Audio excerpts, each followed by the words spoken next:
If you're not getting any business from Instagram, there's really only two reasons why. So if you're sitting there frustrated and kind of pissed off watching your competitors get all this business and get all these clients from Instagram and you're not, today we're going to help you diagnose which one of the two reasons you're suffering from, and more importantly, how to fix it.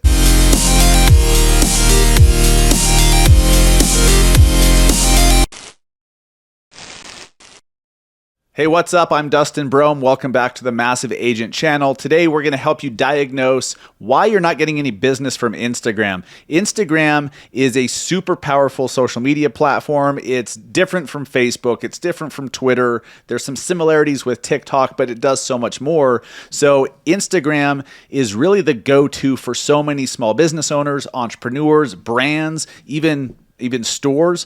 Instagram is the place because it's so powerful in so many different ways. So you're right in focusing on Instagram if you're wanting to get business. However, you have to be doing things a certain way. And if your foundation is all messed up, if you are not approaching Instagram the right way, if you're doing the wrong types of content there, then it's just not going to work. Luckily for you, there's some simple adjustments you can make that moving forward will make a dramatic difference in your ability to get business. So let's go over the two reasons why most businesses and entrepreneurs are struggling to get business from Instagram.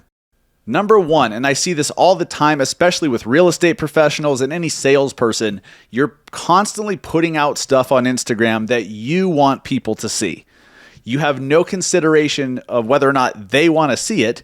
You're not even thinking about your audience and their needs. You're just pushing out a bunch of crap that you want people to see. Usually it's very self-serving and no surprise, it's not really going to connect with the audience that much. When you're the one who wants people to see it, they don't really care. Some examples of that: real estate agents doing videos where they talk about how great they are and they're reading their testimonials and all that stuff. Look, that's great. You should sprinkle that stuff in there. But if that's all you're doing and all you do is highlight your homes and your listings and like the front of the house when it's a boring, average, middle of the road house that honestly nobody cares about, but that's all you're doing, you're just putting out stuff you want people to see because you want to sell that house. It doesn't mean that anyone scrolling their newsfeed really gives a crap. So in order to fix it, you need to burn this question into your brain. And before you post anything on Instagram, understand and ask yourself this: am I posting this because I want someone to see it? Or am I posting it because I actually believe that my ideal audience will get value from it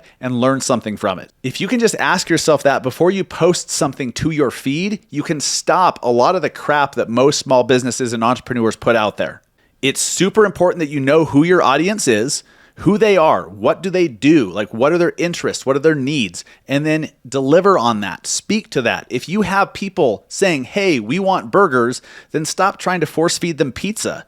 Give them what they want and what they need, what they're looking for. And number two, the second biggest reason why people are not getting any business from Instagram is you're posting a bunch of irrelevant crap.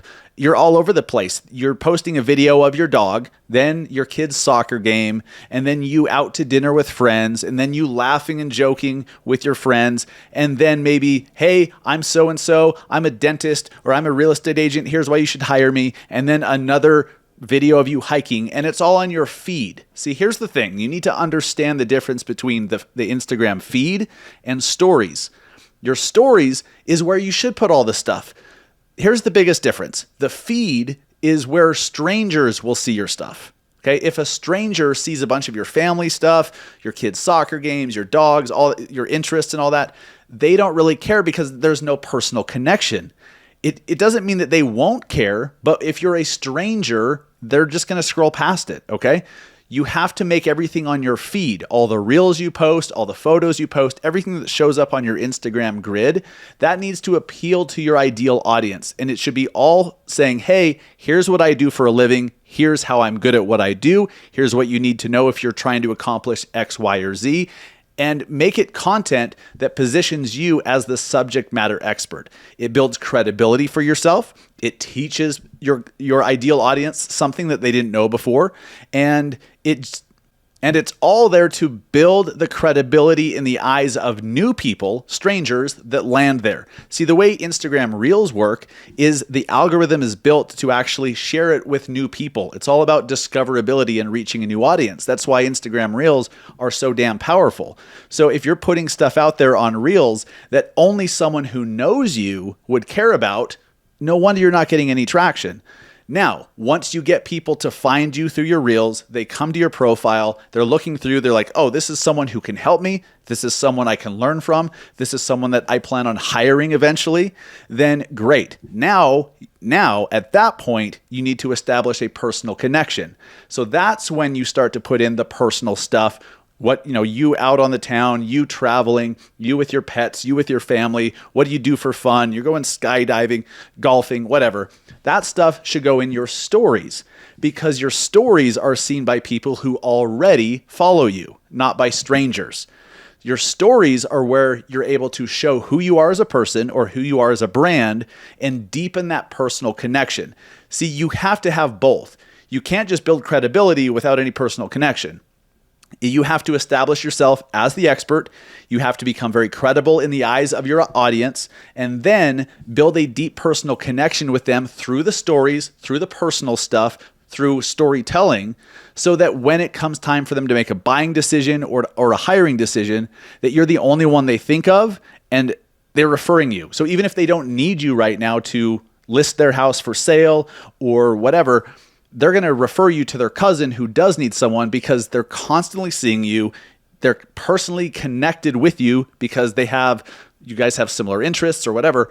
And they're going to think of you first and refer you because they're like, hey, I know a great agent. You absolutely need to talk with Johnny. He's the best. I've been following him for a year. With Instagram, because it is so diverse and you can do so many different things, you have to know what type of content to put where.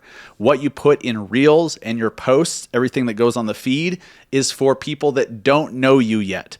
Everything you put in your stories can be personal and it can be very informal, very laid back, just behind the scenes, day in the life type of stuff.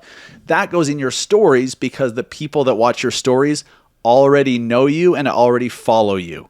It's vital that you understand this. And as soon as you can get this right and you just start putting out the right stuff in the right places on Instagram, you're going to start seeing a lot of results. And don't be surprised when the sales start coming in. If you guys learned something new from this video, please let me know in the comments. What was the biggest takeaway you learned? What was the biggest thing that you learned from this video that you didn't know before? And what are you going to be taking action on that you didn't know to take action on before? Let me know in the comments. I'll absolutely reply, give you my 2 cents. If you need feedback from me, feel free to reach out. You can also, of course, follow me on Instagram at Massive Agent. Would love to hear from you over there.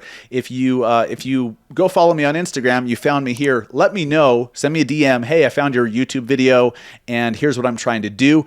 I'd be happy to give you my 2 cents and help you walk through whatever issue you're trying to work through, or just mastermind and brainstorm whatever it is you're trying to accomplish with your marketing. And if you are a real estate agent or other sales professional, please subscribe to the channel where we come out with new videos just like this every single week. And again, make sure you are not subscribed, but that you follow me over on Instagram. That's where I do the vast majority of my content, so you can see what I just talked about today in action. See you guys next time.